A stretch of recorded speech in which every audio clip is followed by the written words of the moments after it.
왜? 잘 나오나요? 그럭저럭 나오는 거. 어이구. 이게 나중에 우리가 역사적으로 동로마와 서로마가 나눠지죠. 이것 때문에 나눠져요. 이게 그리스 쪽, 이태리 쪽하고 그리스 쪽으로 기준해가지고 동로마가 서로마가 나눈 게 정통적으로 그리스 쪽이 이쪽의 정통성과 로마, 이태리 쪽의 정통성. 애매하죠. 역사가 많이 틀리죠. 자, 이런 내용은 싹 뺐어요. 왜? 어떻게 승자의 역사이기도 하고, 이게 보면 좀, 자기 이 로마라는 이 나라를 갖다가 이게 좀, 이게 분열되게 하지 않기 위해서는 그런 식으로 좀 약간, 할 수밖에 없어요. 그래서 역사적으로 이 서양에서는 로마 제국을 빼고는 뭐 아무것도 얘기를 못해요. 모든 놓은 걸, 뭐 문화, 관습, 뭐 역사, 법제, 수학, 뭐 과학, 다 로마로 다 넘어가요. 철학도 그렇고. 뭐 로마가 이게 좀 많이 적었는데, 이게 저기 제국 국가의 특징인데, 이게 국경선이 자주 바뀌어요. 독립하기서 없어지기도 하고, 좀 더 확장해서 저기 귀속되기도 하고, 막, 그때마다 틀려요. 그걸 감안하고 드시냐면, 로마가 지중해를 기반으로 해서, 저기 정복 사업을 한 건 다 아시죠? 그럼 예전에 그 한니발은 뭐예요?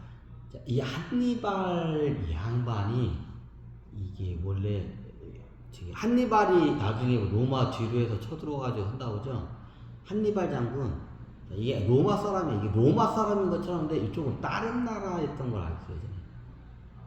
그지? 예전에 한니발 이전 때는 로마가 이태리 반도 쪽으로 해가지고 그리스 반도로 해서 저기 페니키아로 해가지고 이게 시나이 반도로 해서 이집트까지가 아마 이집트까지 끝을 영토가 그렇게 됐어요.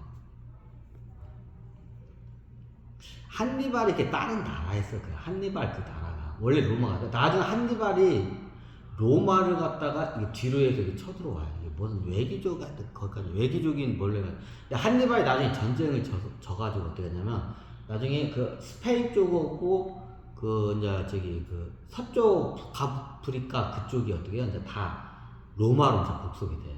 그 한니발 이 양반을 해가지고 한니발 이 양반이 뭐 코끼리 끌고 저기 그 알프스산을 넘었다겠죠. 뭐 그때 강국이었네. 그때 거기가 좀 강국이었던 것 같아요. 이게 로마가 거기를 함부로 침략을 못했던 게 그쪽이 강국이었기 때문에 스페인이요. 스페인 쪽은 아마 그게 쳐들어가기가 힘들고 그닥 그렇게 먹을 게 없어서 거기 그렇게 안 갔던 것 같아. 하여튼 그래요. 옛날 이집트로 해가지고 저쪽 이스라엘, 페니키아 쪽 그리고 소아시아, 터키 쪽, 그리스 반도, 이태리 반도 요런 느낌으로 이게 국경선이 이제 그 로마라는 초기의 로마라는 그 제국의 국경선이 그렇게 만들어져요. 그리고 나중에 로마가 지중해를 중심으로 해서 동그랗게 다 먹죠. 지중해 연안 국가들을 갖다가. 자, 나머지 저쪽으로 이게 북아시아 서쪽으로 해가지고 스페인 이쪽은 이제 로마 땅이 아니었어요. 근데 나중에 복속이 돼. 왜 거기는 거기 인도까지 쳐들어갔는데 왜 거기는 안 쳐들어가요? 이유는 간단해. 거기는 뭐 먹을 게 해먹을 게 없으니까. 인도로 간 이유는 뭐냐? 인도가 풍요롭기 때문에. 자, 풍요로운 땅을 갖다가 점령하고 싶지, 뭐 아무것도 없는 땅 점령해봤자 뭐 쓸모가 없잖아. 그래서 굳이 그쪽으로는 정보전쟁을 안 나왔던 거예요. 그러니까 알렉산더 때 이쪽도 활발하게 가기도 했고. 알렉산더가 보면 소아시아 쪽이 굉장히 문명도 발달하고 풍요로운 땅이야. 이집트도 풍요로운 땅이죠. 거기까지도 가죠. 그리고 어떻게 나중에 최고의 풍요롭고 어떻게 보면 이게 무역상들한테 많이 들어. 그러면 최고 없는 게 없는 데가 그게 인도야. 그래서 인도로까지 이제 거기 전북전쟁을 간 거예요. 말도 안 되게 그 전과 했죠 당시에. 그러니까 나중에 로마라는 제국이 그렇게 초기에 건국했을 때는 어떻게 해요? 저기 그 국경선이 어떻게 되냐면 이게 저기 이태리 반도, 그리스 반도, 지금 터키, 소아시아, 그리고 저기 뭐냐, 거기 뭐냐 저쪽으로 해가지고 저 페니키아, 그 사우디아라비아 쪽은 다 안 먹었던 것 같아요. 거기 사막이라서 먹을 이유. 사막 그거 먹어봤자 뭐예요? 그 사막 쪽으로 안 들어갔던 걸 알고 있어요, 로마가. 그 지중해 연안 쪽 국가들만 다 이게 먹어요. 그 페니키아 쪽으로 해서 그래가지고 이집트가 풍요로우니까 이집트까지 먹어. 그 풍요로운 땅만 골라서 먹어요. 부자 있고 풍요로운 땅, 그 이집트까지 먹어. 그리고 나중에 다시 돌려가지고 동쪽으로 해가지고 이제 저기 뭐냐, 이제 저기 인도로 간다 해가지고 인도까지 가죠. 근데 실질적으로 어떻게 해요? 나중에 거기 땅 다 날라가요. 인도 쪽 땅하고 저쪽으로 가는 땅은 이란 쪽 어느 쪽 하여튼 이제 애매하네. 그냥 지중해 연안 쪽으로 해도 그쪽 일대에까지 이렇게 떨어져요. 그런 식으로 이집트까지 딱 그게 로마 제국이 초기 제국이 영토가 그렇게. 그래 나중에 한니발 이 양반이 로마를 쳐들어와요. 아마 그게 무슨 외교적인 이유 때문에 그 당시에 로마에서는 이쪽을 쳐들어갈 이유가 왜? 첫 번째가 얘들이 좀 세. 말도 잘 타고 세. 자, 이게 로마 군은 기본이 뭐냐? 보병군이에요. 큰 방패로 보병군이 기본이에요. 자, 저쪽은 뭐냐? 보병이 제일 약한 게 뭐냐? 기마군이에요. 기마군한테 약해. 이제 저쪽이 유목이 발달해가지고 그쪽 이집트의 서쪽 그쪽이 기마병술이 거기가 아마 뛰어났던 것 같아. 그래가지고 이게 로마의 보병이 기마병들한테는 어떻게 사주를 못 써. 그러니까 거기 애들은 어떻게 점령할 그 생각 자체를 못해요. 그러니까 나중에 걔들이 어떻게 돼? 코끼리까지 끌고 가지고 뭐 저기 어떻게요? 저기 알프스산을 넘어가지고 이탈리아를 갖다 이탈리아 저기 그 로마를 먹으러 오죠. 그 당시에 로마만 한나가면 끝난다고 생각했던 것 같아요, 이 양반 한니발이. 근데 로마가 실질적으로 떨어지나? 안 떨어진 걸 알고 있어요. 그러니까 나중에 그렇게 와가지고 그쪽에서 무리하게 공격이 오니까 나중에 어떻게 돼요? 한니발 이쪽 군대가 오니까 어떻게 돼요? 이제 무리하게 알프스 넘어와서 오니까 어떻게 해요? 저쪽에 군대가 빈 거야. 이쪽은 거의 전멸을 다 하다시피 해버렸죠. 무리하게 했던 거야, 한니발 이 양반이. 그러니까 자기 본국의 군대가 잡힌 거야. 이제 본국의 군대가 피니까 예전 같은 거기가 기마병술이 굉장히 뛰어나가지고 로마 보병 애들이 기마병한테는 어떻게 돼요? 쩔쩔해. 어떻게 할 수가 없어. 뭐 따라갈 수도 없어요. 속도 부채로 당해. 그래가지고 이게 저기 그쪽 저인데 이쪽에 한니발 다 끌고 와서 이제 여기 전멸을 당하니까 얘네들이 어떻게 돼요? 저쪽이 본국이 다 비인 거야. 그 이참에 그래가지고 어떻게 돼요? 그쪽 북아프리카 그 서쪽 일대를 갖다 다 점령을 그 당시에 해요. 한니발 때문에. 한니발이 다 거기 본국을 다 군대를 꼬아가지고 저쪽에 이제 군대가 삐니까 어떻게 그때 이제 거기를 배를 타고 가지고 거기 갔다가 로마가 거기를 점령을 해요. 그 나중에 스페인까지 다 점령을 해요. 스페인 애들은 좋다고 들어와, 애들. 스페인 너희들 우리나라 사람을 하니까 좋다고 들어와. 이제 문명도 전수해주고 하니까 좋다고 들어와. 전쟁도 거의 없이. 그 당시에 거의 전쟁 없이 그냥 흡수를 해요. 그래가지고 그 당시에 어때? 우리가 알고 있는 그 지중해 연안을 해가지고 도너츠처럼 동그랗게 이렇게 국경선이 만들어진 게 한니발 이후로부터 그렇게 돼요. 한니발 장군이요. 한니발이 내가 알기로는 왕이었던 거라 장군이 아니야. 왕이야. 한니발을 갖다가 한니발 장군이라고 하죠. 한니발 장군이 아니라 한니발 왕이에요. 그 당시에 왕이 직접 거기서 군대를 끌고 어떻게 로마를 쳐들어갔어요. 그리고 한니발 장군. 자, 로마에서는 어떻게 이제 저기 로마의 정통성을 하기 위해서 한니발을 거기서 이제 한니발 대왕이라고 해. 한니발 대왕은 어떻게 폄하를 시켜야 돼. 그래서 한니발 장군으로 이렇게 기록을 한 거예요. 근데 한니발 이 양반이 거기 큰 나라에서 그 대왕이었어요. 스스로 대왕이라 했어. 무리하게 이게 어떻게 원정 왔다가 전멸당해가지고 본국에 군대가 없어서 로마가 나중에 배 타고 가지고 거기 상륙해가지고 어떻게 로마 보병들이 어떻게 싹 거기를 점령을 해요. 그래서 그 당시에 북아프리카가 어떻게 돼요? 여기 안 보인다고? 북아프리카 쪽이고 어떻게 저기 스페인 쪽 이쪽이 어떻게 그때 다 떨어져요. 로마한테. 그래가지고 우리가 알고 있는 로마 제국이 이게 지중해를 통해서 이렇게 동그랗게 이게 지금 국토가 형성되었잖아요. 이게 그 국토가 그때 만들어져. 그럼 그 국토가 그대로 가나요? 아니요. 나중에 이게 시저 때 시저가 엄청나게 시저가 전생에 누구라 그랬죠? 알렉산더 대왕이죠. 알렉산더 학교의 시저가 어떻게 돼요? 기존에 있던 그 동그란 그 영토가 로마가 어떻게 보면 지중해 가운데 끼었으니까 큰 것처럼 보여. 근데 본 육지 영토만 따지면 그렇게 크지가 않아요. 그죠? 대부분이 바다야. 이게 바다가 안에 있으니까 크게 보이는 거야. 근데 시저 때 어떻게 하냐? 그 지중해 연안으로 해서 동그란 게 이게 한 저기 100이라고 가정해. 이 영토의 넓이가. 이게 100이라고 가정하면 시저 때 어떻게 돼요? 거의 300만큼으로 이렇게 불려요. 영토가 300으로 들어요. 영토 면적이. 자, 왜 그 저기 시저의 그냐면 지중해 때문에 지중해 가운데 있으니까 지중해까지 영토로 이게 보이게 돼요. 이게 일반적으로. 누가 올라오시네? 올라오면 방송 꺼야지. 저 하나밖에 없어요, 여기 찜질방. 여기 찜질방은 시설이 안 좋으니까 사람이 없네. 시저가 대단한 거예요. 나중에 시저에 대한 공적을 갖다 역사에 폄하를 많이 해요.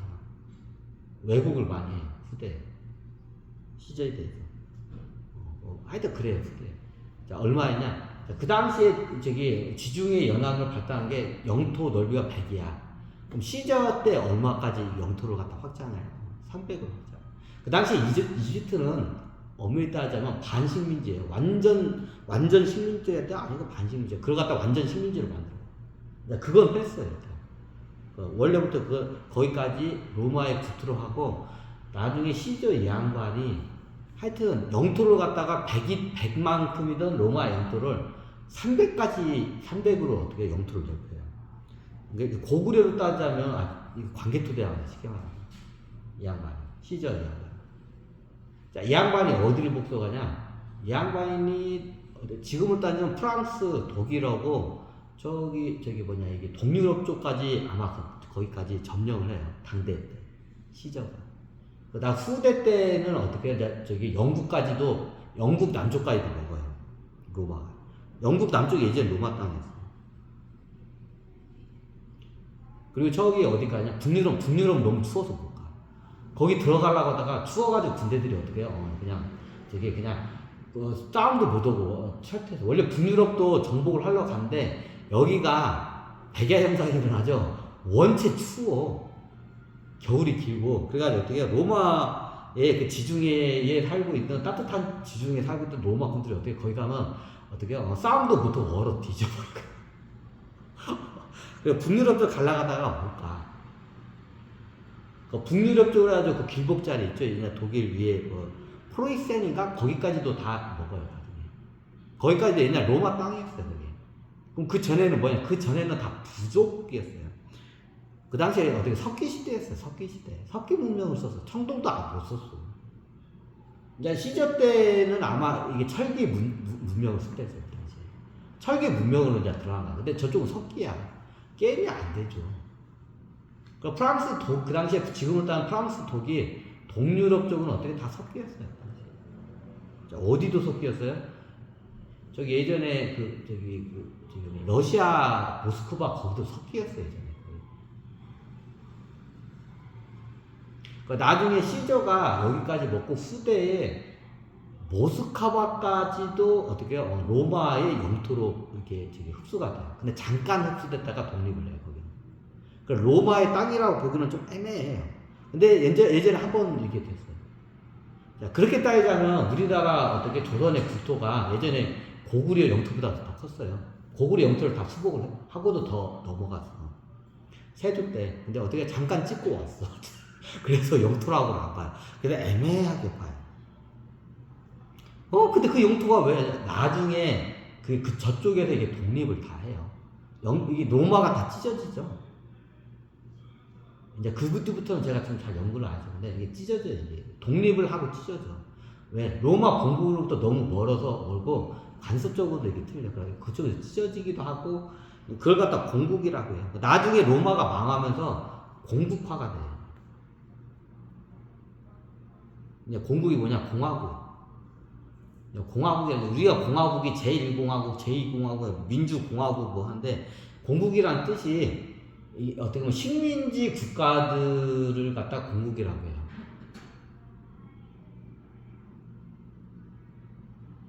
공화정 하여튼 공국이라 이게 공화정이야. 그래서 그 공화정을 우리가 공화정을 의회정이라고 해요. 국회의회가 뭐야? 이게 공화정이에요. 쉽게 말하면 각 지역에는 어떻게 군주들이 있어요. 영주 비슷하게 군주들이 어떻게 와가지고 이게 저기 의회를 결성해서 이게 하는 게 이게 공화정이에요. 그 공화정과 의회정을 같은 거로 보는 게 뭐냐면 이게 로마 시대 때 그 공화정에서 가져왔기 때문에 그래요. 그럼 식민지는 어떻게 해요? 왕같이 관료를 파견해요. 그 대표적인 게 예전에 이스라엘이죠. 자, 이스라엘은 원로 의회에 못 들어가요. 왜? 피전복지이기 때문에. 공화국이 아니야, 거기는. 식민지라고 해요. 식민지가 뭔 뜻이냐? 식이 먹을 식, 백성민. 그냥 저기 사람들은 우리 밥이야. 이런 뜻이에요. 식민지라는 뜻이에요. 식민지 싸움 잡아먹나? 예전 실질적으로 스파르타 감독은 어떻게 농노 식민지 애들 다 잡아먹었잖아. 잡아먹었어요. 그냥 쉽게 말하면 그냥 쟤는 우리 밥이란 뜻이에요. 그게 식민지란 뜻이에요. 식민지는 어떻게 우회정으로 못 들어와요. 왜 우회정이에요? 볼 때 처음에 국가가 결성될 때 연맹체로 해서 결성이 됐기 때문에 우회정으로 된 거예요. 역사적으로. 이게 창건의 역사하고 이게 동양 같은 경우에는 정복을 해가지고 딱 하게 되면 왕이 딱 있고 대소 신료가 있고 이게 중앙정이 있어요. 아니면 어떻게 반봉건주의라 해서 왕이 있고 지방 호족들이 이게 고려죠. 고려는 왕이 있고 지방 호족들이 와서 조정해서 어떻게 그래? 국사를 논해요. 이걸 갖다가 반봉건제라고 해요. 좀 약간. 고려는 반봉건제 국가라고. 조선은 중앙제 국가로 보고. 보통 이게 연맹으로 해서 연합을 해서 이게 연맹 국가로 하게 되면 공화정으로 가게 돼요. 대표적인 게 미국이죠. 미국은 어떻게 해요? 공화정 국가죠. 공화국이죠. 미연방 공화국이라고 하죠. 옛날 소련도 소비에트 연방 공화국이라고 해요. 이게 공화정이에요. 그럼 중앙집권 국가 같은 경우는 어떻게 왕이 있고 이게 과거제를 통해서 아니고 여기 인재를 선출해가지고 중앙에서 인재를 파견해요. 이래야 이게 뭐예요? 자, 지방의 도지사나 군수 같은 사람들을 예전에 딴 사또나 도지사들은 어떻게 중앙에서 파견을 해요. 이게 중앙 집권 국가예요. 근데 옛날 고려는 어떻게 돼요? 지방에서 어떻게 토우 세력들이 지방을 다스려요. 그 지방. 그 토우 세력들이 있어요. 호족이라고 하죠. 호족들이 나중에 어떻게 그 대표로 하나 장로들이 보통 들어가. 조정에 와가지고 어떻게 국사를 논해. 자, 이걸 갖다 반봉건국가라고 해요. 자, 공화정은 뭐냐? 공은 어떻게냐? 이게 공화정이 여러 그 부족자이나 시족당들이 모여가지고 의논을 해서 나라를 갖다 국사를 논하는 것을 공화정이라고 해요. 자, 왕이 신하들을 데리고 하는 걸 이걸 뭐라고요? 왕정 국가라고. 그래서 옛날 로마는 어떻게 공화정 국가예요. 역사적으로 그 국가를 세울 때 연맹으로 해서 세웠기 때문에 공화정 국가로 가는 거예요. 이해가 되시나요? 이게 왕정과 공화정의 차이예요.